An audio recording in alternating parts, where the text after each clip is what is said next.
पे की है। सवाल तो देखिए अपना मैडम, आप क्या पूछ रही हैं? बड़ी बड़ी बातें और मैडम बोलने से कुछ नहीं होता। मेरा सवाल है, क्या ईरान पर हमला करना इतना जरूरी हो गया कि अपने खुद के देश जो यार जो उनके जल रही हैं उसे आग की भट्टी में झोंकते हुए खाड़ी को पूरा हॉर्मुज में जो माइंस बिछा रहा था, वो माइंस बिछाने वाला ईरान है। तमाम देश में दूसरे देश का फाइटर जेट, वो भी न्यूक्लियर पावर प्लांट के ऊपर मंडरा रहा है, तो उसे मारेंगे नहीं तो क्या हार पहनाएंगे? बताइए शिखा जी। नमस्कार, बहुत स्वागत है आपका। हुंकार देख रहे हैं आप, मैं हूं आपके साथ शिखा त्यागी, मेरे साथ जिया कौशिक मौजूद है। आज बात होगी दो सुपर पावर देशों पर, सुपर पावर अमेरिका और सुपर पावर रशिया। आज बात होगी इन देशों द्वारा की जा रही उन चीजों पर जिस पर पूरी दुनिया आग लगाए बैठी है। यूरोप में रूस और यूक्रेन के बीच में जंग जारी, मिडिल ईस्ट में अमेरिका और ईरान के बीच में जंग जारी, और हर जगह यानी दोनों जगह एक चीज बिल्कुल सेम है, और वो है सुपर पावर वर्सेस छोटे देश। यूरोप में रशिया वर्सेस यूक्रेन यानी सुपर पावर वर्सेस एक छोटा देश, और मिडिल ईस्ट में अमेरिका वर्सेस ईरान यानी कि वही बात, सुपर पावर वर्सेस छोटा देश। आज सवाल डिबेट इस पर होगी कि दोनों देशों में से कौन सही। रशिया कहता है हम सही है, अमेरिका कहता है नहीं हम सही है, लेकिन कॉन्टिनेंट दोनों के अलग अलग है। रशिया यूरोप में कहता है कि हम सही है, और मिडिल ईस्ट में अमेरिका परचम लहराता है कि हम सही है। आज डिबेट करेंगे इसी मुद्दे पर। सवाल सबसे पहले जिया से पूछना चाहेंगे। जिया, रशिया क्या करने की कोशिश कर रहा है यूरोप में? सैंक्शंस यूरोप ने लगा दिया, लेकिन फिर भी सुधरने का नाम रशिया नहीं ले रहा है। लगातार ड्रोन मिसाइलें दाग रहा है यूक्रेन पर, एक ऐसे देश पर, एक छोटे से देश पर लगातार दाग रहा है। क्या मतलब है इस चीज का? देखिए शिखा, आपने कहा एक छोटा सा देश, वही छोटा देश जो लगातार 4 सालों से इस युद्ध का हिस्सा बना हुआ है। अगर यूक्रेन ना होता तो रशिया यूक्रेन की लड़ाई ना होती, वहीं ऐसा रूस ना होता तो लड़ाई ना होती। रशिया सुपर पावर है, लेकिन यूक्रेन को आप छोटा देश समझने की भूल ना करें, क्योंकि यूक्रेन कोई छोटा देश नहीं है। वो विज्ञान में लीजिए, वो साइंस में लीजिए, वो टेक्नोलॉजी में लीजिए, हर जगह यूक्रेन बराबरी की टक्कर पर है रशिया के साथ। रही बात सैंक्शंस की, सैंक्शंस हर देश पर हर तरह के लगाए जाते हैं। रशिया का स्पेसिफिक तरीके से रशिया को सैंक्शंस लगे ना लगे, रशिया की अर्थव्यवस्था रशिया को पता है कैसे ऊपर रखनी है। दूसरी बात, यूक्रेन के साथ जो मुद्दा चल रहा है वो उसका इंटरनल मुद्दा। कौन सा इंटरनल मुद्दा है भैया? कौन सा इंटरनल दो मुद्दा है? देशों की आपसी लड़ाई। मैं अगर हिंदी में आपसे बात करूं, दो देशों की आपसी लड़ाई, ना कि अमेरिका की तरह तीसरे देश पर जाकर, जिसकी कोई खुद की लड़ाई भी नहीं थी, तीसरे देश पर जाकर बम दागे गए। बहरहाल ये तो मैंने आपने अभी बोला कि इंटरनल है, तो ये भी इंटरनल है। जी बिल्कुल, मैं वही सवाल मेरे से आपने मेरे से सवाल पूछा, मैंने जवाब दिया। तो मेरा सवाल आपसे ये है शिखा फिलहाल, कि लड़ाई ईरान इजराइल की थी, अमेरिका की तरफ से सीज फायर का जो बिल्कुल जिसके बाद फिर रेड लाइन खींच दी जाती है कि सीज फायर 60 दिनों का होता है। उसके बाद तमाम तरह के ट्वीट्स आते हैं सुपर पावर डोनाल्ड ट्रम्प के, तमाम तरह के ट्वीट्स आते हैं कि अब हम सीज फायर कर रहे हैं, we have won, Iran is under our control, we will destroy Iran whole civilization will be destroyed. तमाम ट्वीट्स के बाद जब सीज फायर लागू हो रखा था, तब बीते 48 घंटे में 2 बार स्ट्रेट ऑफ हॉर्मुज पर हमला करने का क्या तुक बनता है? माइंस बिछाएंगे तो हमला नहीं होगा क्या? माइंस बिछाएंगे हमला कर देंगे आप, ये आप कह रही हैं? बिल्कुल करेंगे। मेरे साथ प्रॉपर्टी में आप किस तरीके से माइंस बिछा सकते हैं? जी सॉरी, सेंटकॉम ने साफ इंटरनेशनल प्रॉपर्टी में आप किस तरीके से माइंस बिछा सकते हैं? इंटरनेशनल प्रॉपर्टी, यही मैं आपसे बात करना चाहती हूँ शिखा। इंटरनेशनल प्रॉपर्टी में सिर्फ अमेरिका आता है। Madam America super power, America super power, Russia भी सुपर पावर, रशिया तो नहीं गया है। क्यों नहीं गया रशिया? ईरान तो कहां दागे हैं? साफ साफ गया। रशिया के जो प्रेसिडेंट है पुतिन, उन्होंने तो साफ कहा है क्या? कि अगर ईरान हमारा सच्चा दोस्त है और ईरान के खिलाफ किसी भी तरीके की चीजों को हम बर्दाश्त नहीं करेंगे। और दूसरी बात आपने बोली कि अमेरिका की बात बोली कि अमेरिका क्यों गया। सबसे पहले तो straight of Hormuz middle east में आता है, उससे सटे कंट्रियों के अमेरिका के साथ सिक्योरिटी एग्रीमेंट है कि अमेरिका उनका सिक्योरिटी पार्टनर है। बिल्कुल। तो जब ये देश खतरे में आएंगे तो अमेरिका ही आएगा ना, जब सिक्योरिटी का पार्टनर है। तो वहां पर करा गया स्ट्रेट ऑफ हॉर्मुज में। स्ट्रेट ऑफ हॉर्मुज से तकरीबन 2 से 3 देशों की जो अंतर्राष्ट्रीय सीमा है वो लगती है कि नहीं?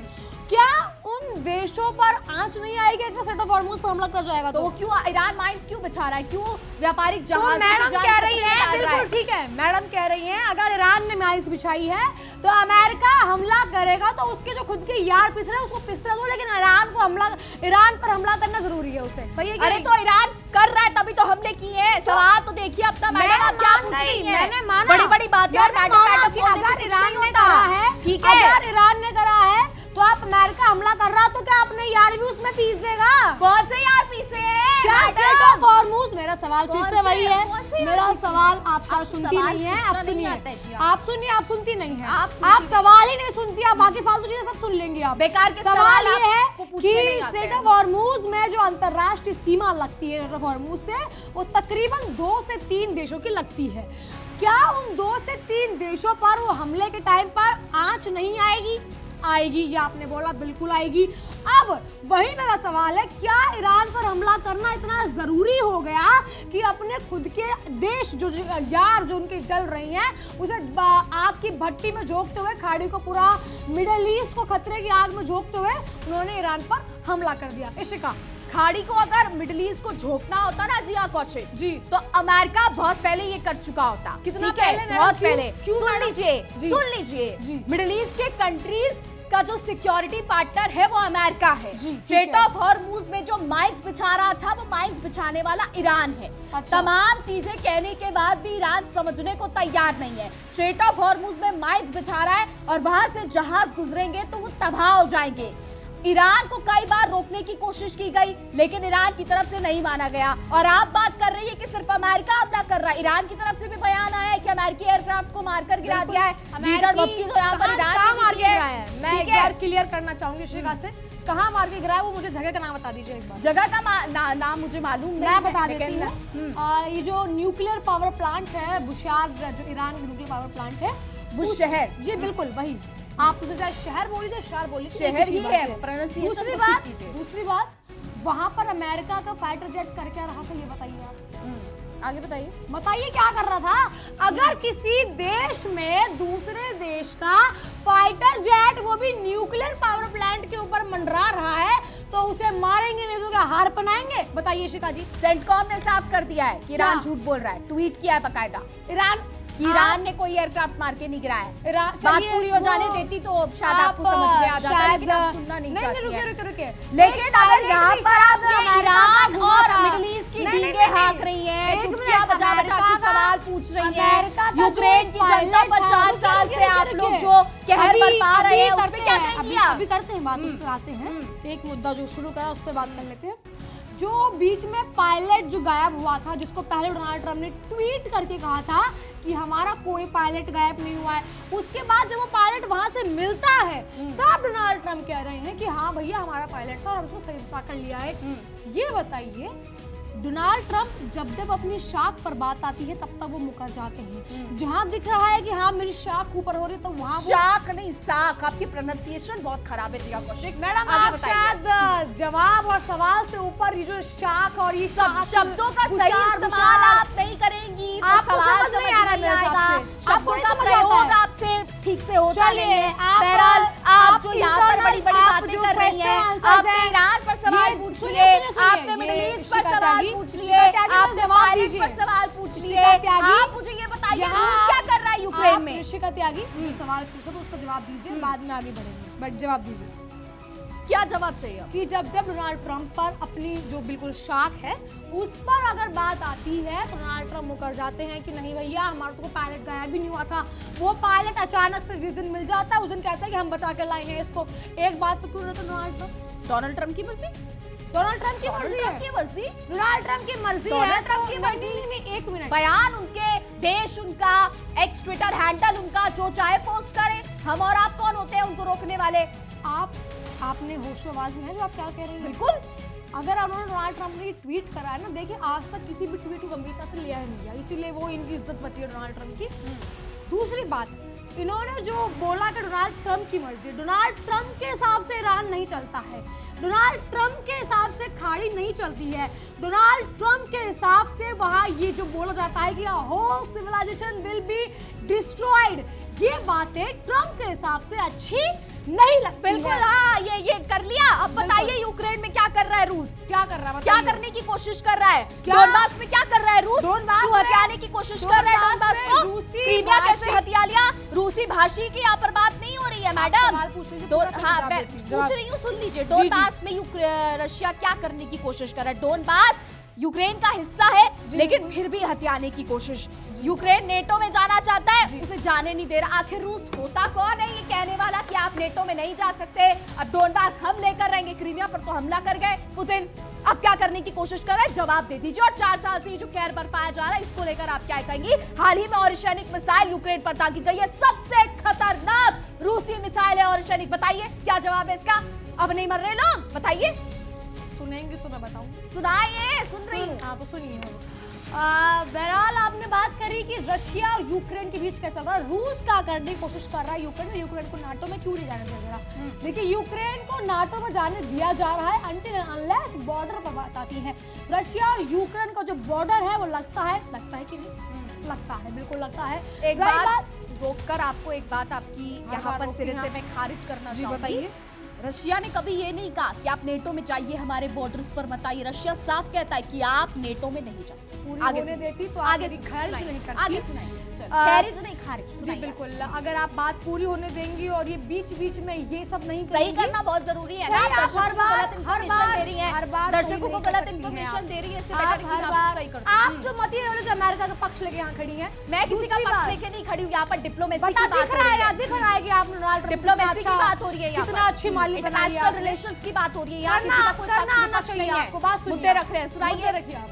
ठीक है, बात सुनिए कि डोनाल्ड माफ कीजिएगा, रशिया की आपने बात, नेटो हाँ रशिया ने कभी नहीं बोला है कि आप नेटो में जाइए, लेकिन रशिया ने रोका भी नहीं। उन्होंने कहा है कि आप जाना चाहें वो आपका मर्जी है, लेकिन नेटो मैडम हो गया वही बात।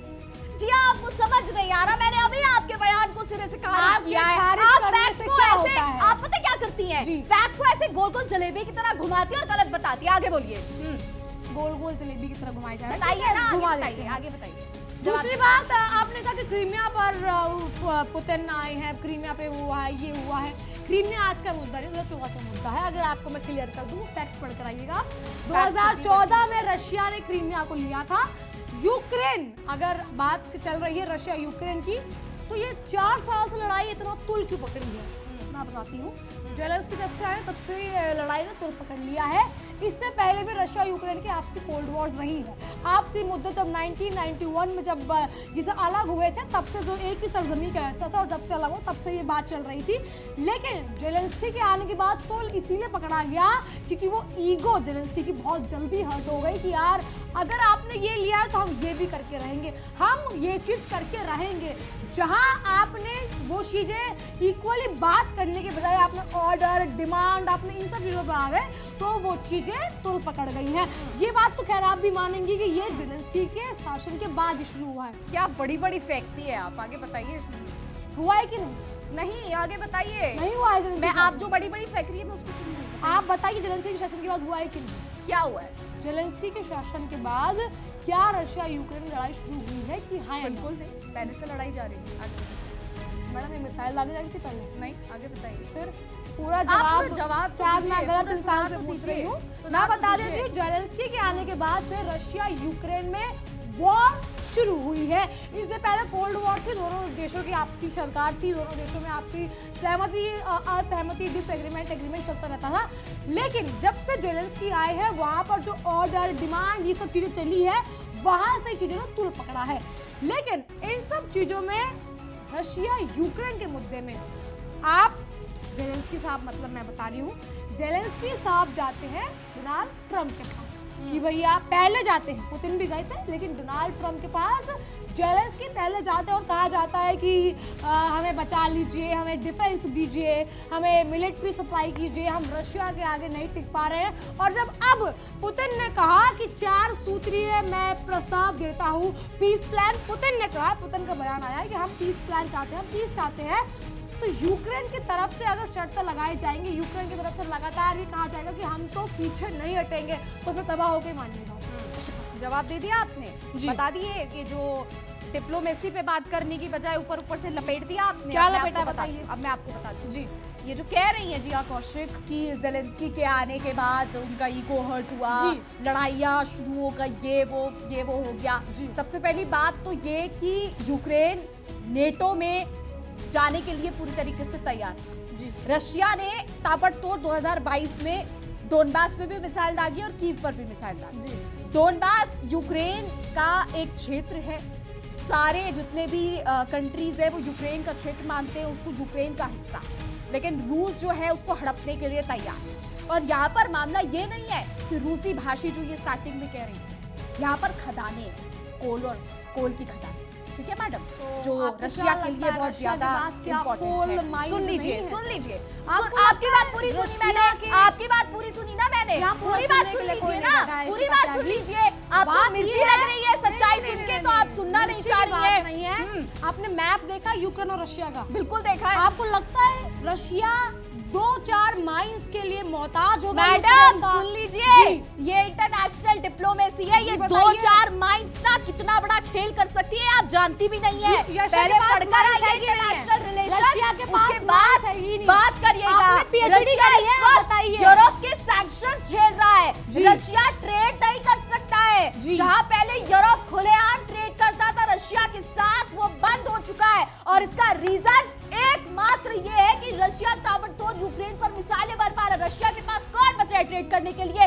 चीन, उसका सगा यार कोरिया के साथ भी कर रहा है, ठीक है। रशिया सैंक्शंस झेल रहा है। रशिया को जितनी, रशिया की अर्थव्यवस्था, रिपोर्ट जो कह रही है कि रशिया की अर्थव्यवस्था दिखने में भले ही बहुत ऊपर है, लेकिन अंदर ही अंदर रशिया में प्रॉब्लम्स क्रिएट हो रही हैं यूरोप के सैंक्शंस के बाद। इसलिए पुतिन भी अब साफ कह रहे हैं कि हमें युद्ध विराम चाहिए। क्यों? क्योंकि दिक्कतें आ रही हैं। और दूसरी बात यहाँ पर ये डोनबास की बात कर रही थी, रशिया डोनबास को लेकर कब से चीजें कर रहा है। और रही बात नेटो और अमेरिका की, जेलेंस्की अमेरिका के पास गए, सबसे पहली बात तो ये कि नेटो के अंदर अमेरिका सबसे ज्यादा यूरोप के कंट्रीज को सिक्योरिटी प्रोवाइड करता है। जैसे मिडिल ईस्ट में सिक्योरिटी पार्टनर है, वैसे ही यूरोप में है। कहीं भी कुछ भी होएगा तो अमेरिका की सेना जाएगी। पोलैंड में आज भी अमेरिकी जो है सेना तैनात है, स्पेन में भी है, साथ ही साथ आपके जर्मनी में भी है। तो ऐसे में जेलेंस्की का अमेरिका के पास जाना, यहाँ पर कोई बड़ा बखेड़ा नहीं खड़ा हो गया, क्योंकि जब बात सुपर पावर की होती है तो सुपर पावर का इन्फ्लुएंस सबसे ज्यादा होता है। सटीक बातें अगर आप करेंगी ना जिया कौशिक, और विस्तार से कभी इस चीज को पढ़ेंगी तो आपको जरूर समझ आएगा कि आपकी सारी बात मान के मुझे बताइए, जब पुतिन ने अब कह दिया कि 4 सूत्रीय मैं प्रस्ताव दे रहा हूँ, हमें शांति चाहिए, यूक्रेन क्यों नहीं मान रहा?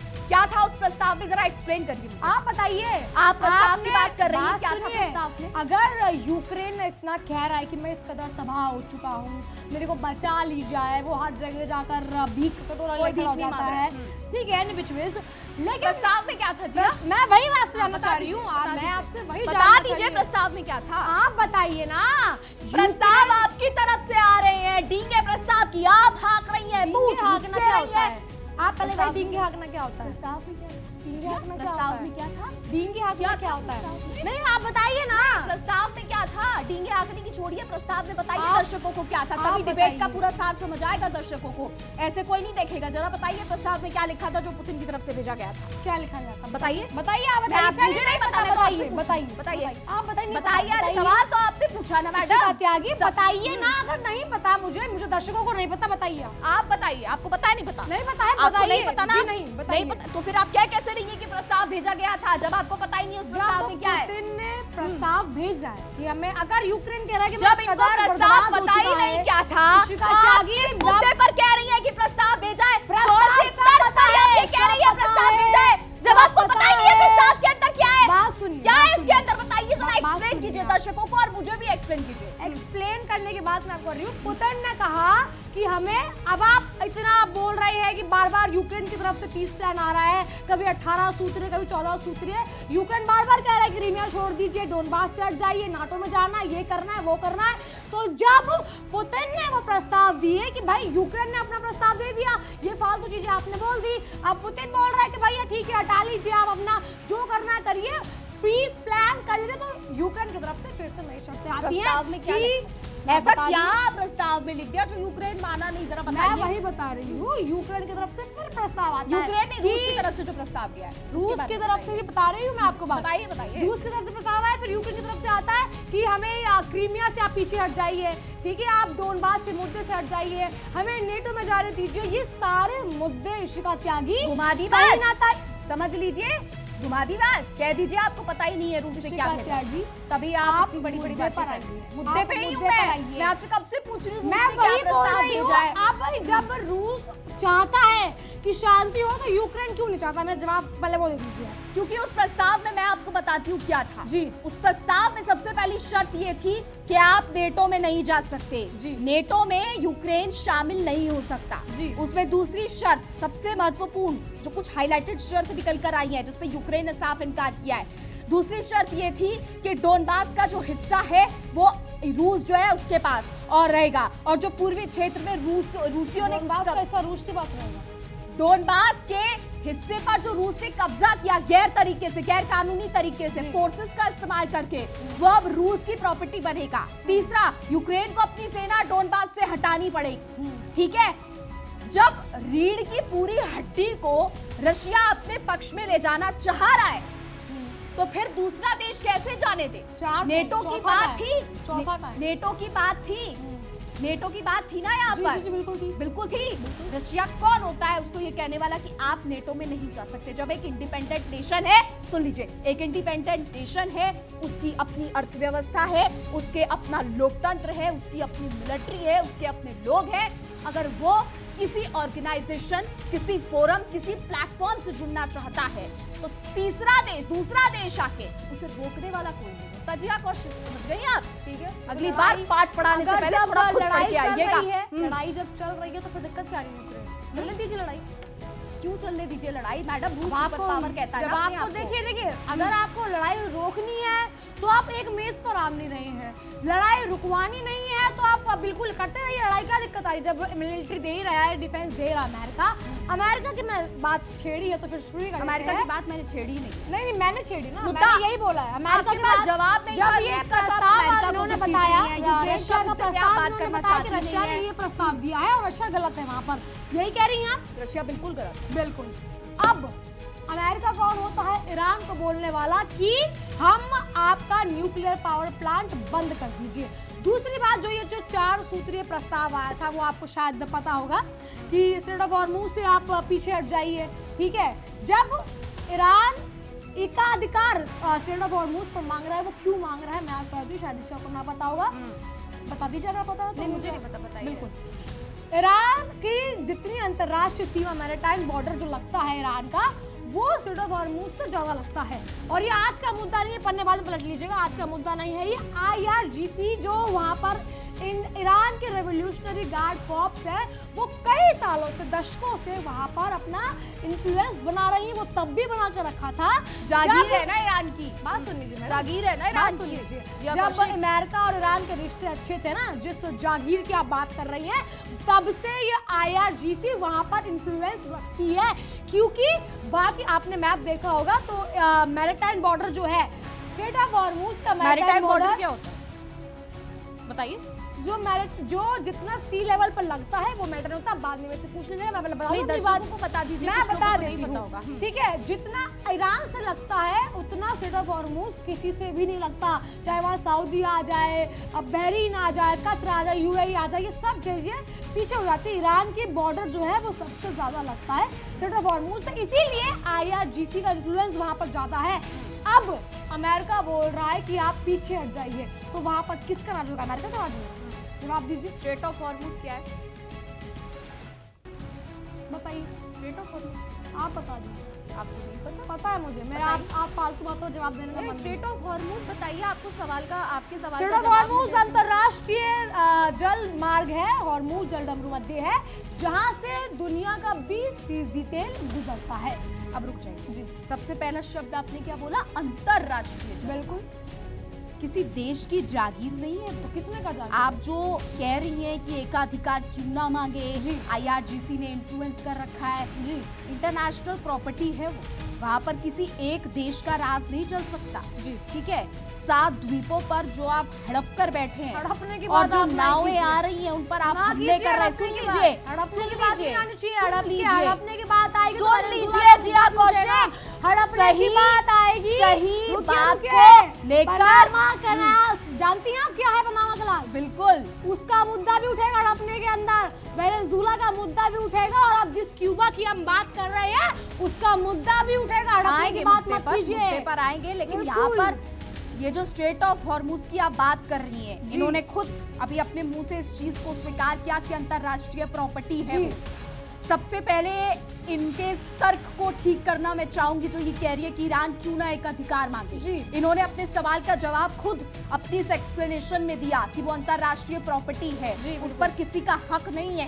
पूर्व में वो ईरान से लगता है और फिर इसमें आके ओमान से लगता है, और इंटरनेशनल ऑर्गेनाइजेशन से लगता है। साफ कहती हैं ओमान से से भी लगता लगता है। है, ओमान से भी लगता है। सुन दो ही से लगता है, आप कह रही ओमान हैं। और ईरान, 2 का सबसे ज्यादा उधर वो है। अब क्या सुन है? लीजिए, आप पूरा सुन बताइए लीजिए। ना। अरे आप सुनेंगी तो तब बताऊंगी ना मैं आपको। स्टेट ऑफ हॉर्मुज लगता है, बता दीजिए। सुन लीजिए, सवाल का जवाब सुन लीजिए, बेकार के सवाल बाद में पूछिए। क्यों? जब आप पूछ रहे हैं बीच बीच में, जब मैं जवाब देने लायक हूँ, सुन तो लीजिए। क्या अब आपको मिर्ची लगेगी, आप मैं सच देखिए, बोलूंगी सुनिए, तो आपको बड़ी मिर्ची बड़ाई लगेगी। बातें मत अब मैं करिए। सही बोलूंगी तो अब आपको आप मिर्ची सुनिए, लगेगी। नहीं, आप सुनना पहले आप जाती नहीं है, क्योंकि फिर आपको पता है आप कंट्रीज फंस जाती क्या है? है। फंसने की जवाब बात आपसे ही दिए नहीं नहीं है, जाते। शिका त्यागी, रशिया पे मैंने आपसे शिका सवाल कर त्यागी, लिया, वहाँ पे शिका आपको घुमा त्यागी। दिया। 4 आप शर्तों मुझे के बारे में जवाब मैंने दीजिए। आपसे पूछा, वो स्टेट आपसे ऑफ बताया हॉर्मुज नहीं किस गया। कंट्री अब से यहाँ लगता पर है? एक्सप्लेन करने की कोशिश स्टेट कर रही हूँ, ऑफ यहाँ पर भी हॉर्मुज सुनना किस नहीं चाह रही कंट्री से है। लगता है? अरे आप पहले वाला सवाल तो कंप्लीट होने ये दीजिए। बता दीजिए, आप 4 अरे लाइन का आप आंसर पहले नहीं वाला है। सवाल तो कंप्लीट होने दीजिए मुझे मैडम। गिनवा दीजिए। मैडम गिनवा दीजिए। सुन लीजिए, जी। सुन लीजिए जिया कौशिक, गिनवा दीजिए। इंटरनेशनल प्रॉपर्टी है, ईरान की जागीर नहीं है वो। किससे लगता ईरान है की वो? जागीर नहीं है कि किससे वहाँ पर लगता सारा है? एकाधिकार उसको चाहिए। स्टेट ऑफ हॉर्मुज और जो ये किससे लगता है? आतंकवाद ठीक को है, मैं इतना डींगे आप भाग रही, किस किस लगता है? डींगे स्टेट ऑफ आप हॉर्मुज? भागती हैं, हाँ, वो डींगे किस किस से लगता है? डींगे स्टेट ऑफ आप हॉर्मुज? भागती हैं, क्योंकि पता इतना आपको नहीं मुद्दा है भाई कि ठीक सही है, बोलूंगी मैं, पता आप आपको बताइए। नहीं है, आप पता बताइए। आपको नहीं है। पन्ने बात में लड़िएगा आप बोलिए पहले इधर। आप जी पहली बात तो जो सवाल कर रहे हैं जी, उसका जवाब आपको नहीं आता है। मैं आपको क्यों दूं? आपने मेरे सवाल का जवाब दिया। बिल्कुल, मैंने आपको आपसे नहीं पूछा, आता। चलिए, रूस को छोड़िए, लेकर चलिए, छोड़िए। आपने जवाब दिया। छोड़िए, नहीं छोड़िए, दिया। छोड़िए। फिर छोड़िए, छोड़िए छोड़िए। छोड़िए की बात नहीं है, नहीं फैक्ट आता है, बात होती नहीं है तो आता आप है, भागने मना लग कर जाते दीजिए, हैं। बहरहाल चलिए। समय की कमी है, यहाँ पर समय की कमी है, इस चीज को यहीं पर खत्म करते हैं। कल फिर से हाजिर होंगे एक और नए मुद्दे के साथ। तब तक आप कमेंट करके बताइए कि अमेरिका और रशिया जो ये कर रही है कितना सही और कितना गलत है। फिलहाल हमारी आज की डिबेट में बस इतना ही। देश और दुनिया की तमाम बड़ी खबरें जानने के लिए देखते रहिए इंडिया डेली। देखिए इंडिया डेली 24/7 अब आपकी स्मार्ट टीवी पर। इंडिया डेली मौजूद है सभी डिजिटल प्लेटफॉर्म पर लाइव और लगातार। इंडिया डेली 24/7 हर दिन राष्ट्र को समर्पित।